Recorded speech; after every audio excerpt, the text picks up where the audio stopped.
Hello and welcome to our video showing our European tour of two twin-axle caravans travelling from the UK to 6 countries in 3 weeks. Now our friends have never ever taken their caravan abroad, let alone even driven abroad, and they came along with us and they thoroughly enjoyed it. We got the ferry from Dover to Calais with Irish ferries at 6:15 a.m. and we docked into Calais at 8:45 a.m.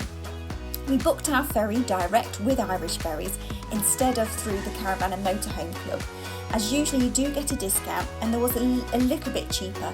However, we booked it direct as then we got a flexi ticket, so if we wanted to stay longer or had to cut our holiday shorter, we could at no extra cost.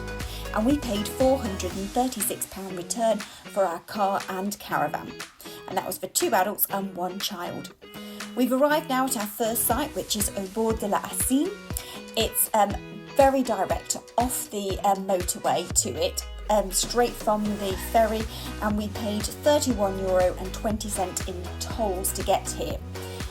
It's ideally located, as I said, it's straight off the motorway. You can order your French baguettes and croissants for the next day. It has an indoor swimming pool, and there's also a bar and restaurant on site. It is very basic as far as sites go, and you do have to provide your own toilet roll and soap, which I was quite surprised at, but it is quite common in France. And it is a really good site for exploring the local Champagne region as we carried on our journey south. And we've even booked this site again, and we booked it through the Caravan and Motorhome Club site, as it was much easier to book it rather than direct, and it was a really good price. So here we are, we've arrived at Veuve Clicquot. We did make the mistake of first of all parking in the staff car park, but now we found it and we're about to go and enjoy our first champagne tour. We had 2 nights at au bord de la Hassine campsite, and on our second day we decided to go and visit Veuve Clicquot as it was our friend's very big 50th birthday. It was £54.81 for 2 adults for the champagne tour at Veuve Clicquot, and children under 10 are free. Now you may be concerned thinking, I think children would get bored on it. Our daughter really enjoyed it. I mean, she did have a friend to keep her company, but it was a really interesting tour, and learning about the history of Veuve Clicquot and what the building and the champagne caves were used for during the war as well. It was really interesting and we all really enjoyed it. It is in the centre of Rennes, and it's really easy to get to from the campsite, and in this short video coming up it will show you how you open a bottle of champagne properly.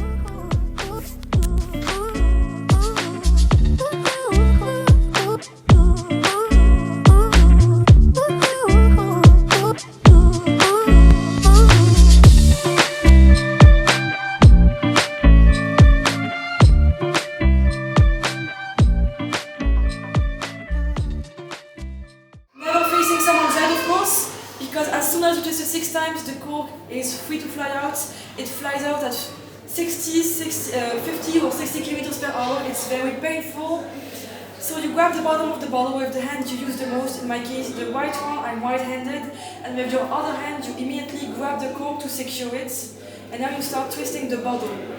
And it's going to push the cork out.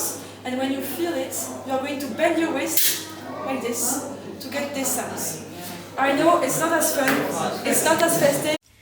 And of course we absolutely had to go into the shop at Veuve Clicquot and purchase some champagne and some of their champagne glasses.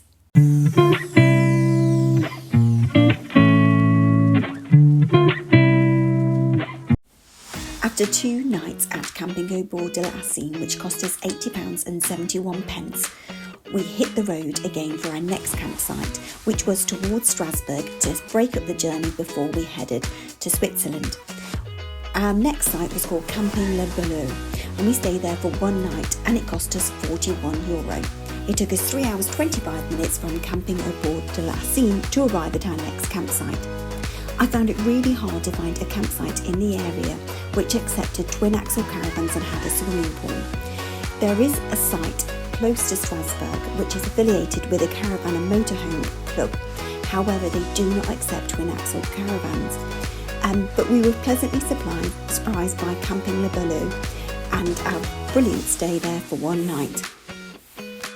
The site was run by a very friendly Dutch couple and was a mixture of touring caravans and other accommodation which could be hired, which were like chalets type huts as well. There was also a giant trampoline for the children to go on, and we enjoyed cooling off in a lovely swimming pool as well, which wasn't massive but it did the job fine. At around 10 o'clock the next day, we packed up and set off for our next campsite, which was Manor Farm in Interlaken in Switzerland. We paid approximately £11.20 in tolls. Now, we don't have a toll tag for mainland Europe. We find it's easier just to pay as we go rather than being faced with a toll bill when you get home a month later. And also you do have to pay out for the toll tags. I know people complain that they have to queue at toll booths, but we really didn't have to. The only time that we hit traffic was at the border for Switzerland. That's because they're checking that you have a vignette. Now, we had already ordered our vignettes for our car and our caravan before we left for home, and we paid around £80 for those. So we are currently in the tunnel. Under Basel.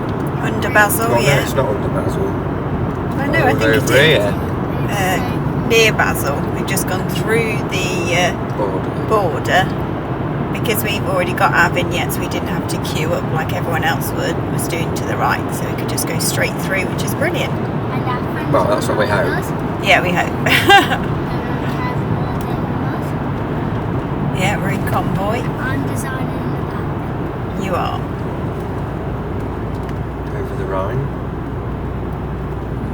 There's the Rhine. Wow. That is so cool. Basel.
The scenery in Switzerland certainly didn't disappoint. It was absolutely spectacular. Now, our campsite Manor Farm was right on the lake of Interlaken. It was very popular, and as soon as we pulled in, we were asked straight away, have we booked a pitch, as they were fully booked. Luckily we had, and we booked it in January time, and already pitches were filling up. We were on pitches 511 and 518, and they were really good pitches. We managed to comfortably fit 2 twin axle caravans on them.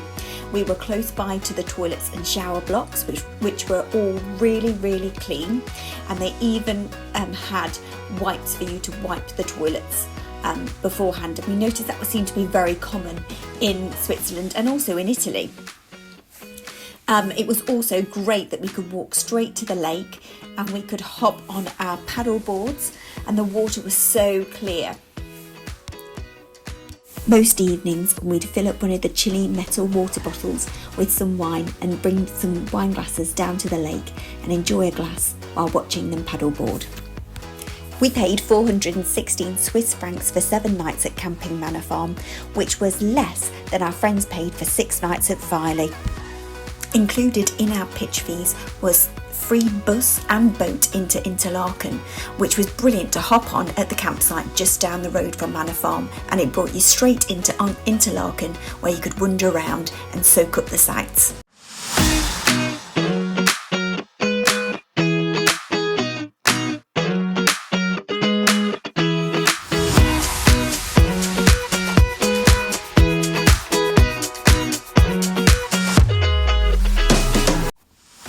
Not far from Manor Farm campsite is Grindelwald. We had a wander through the town where there are shops and restaurants, and then took the cable car up the mountain, which cost 62.95 Swiss francs for 2 adults and 1 child. We also did the zip line, which was 12 Swiss francs per adult and 8 Swiss francs per child. My husband and daughter thoroughly enjoyed it, as you wind through the forest and then back up the track. There is also tobogganing up in Grindelwald, which was 6 Swiss francs per adult and 4 Swiss francs per child. It was really annoying because they do a fun package of 3 zip lines, 3 tobogganing and a cable car for 60 Swiss francs, but because it was raining that day, they weren't offering this fun package. And the tobogganing kept on stopping because of the rain, so be aware of that if you do visit Grindelwald.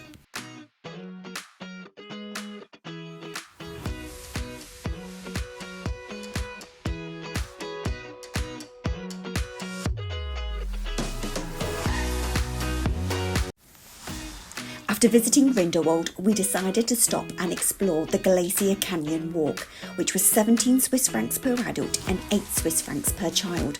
We also got a discount on the price because we were staying at Manor Farm campsite, so it's always worth mentioning where you're staying if you decide to visit any tourist attractions to see if you can get a discount on the price.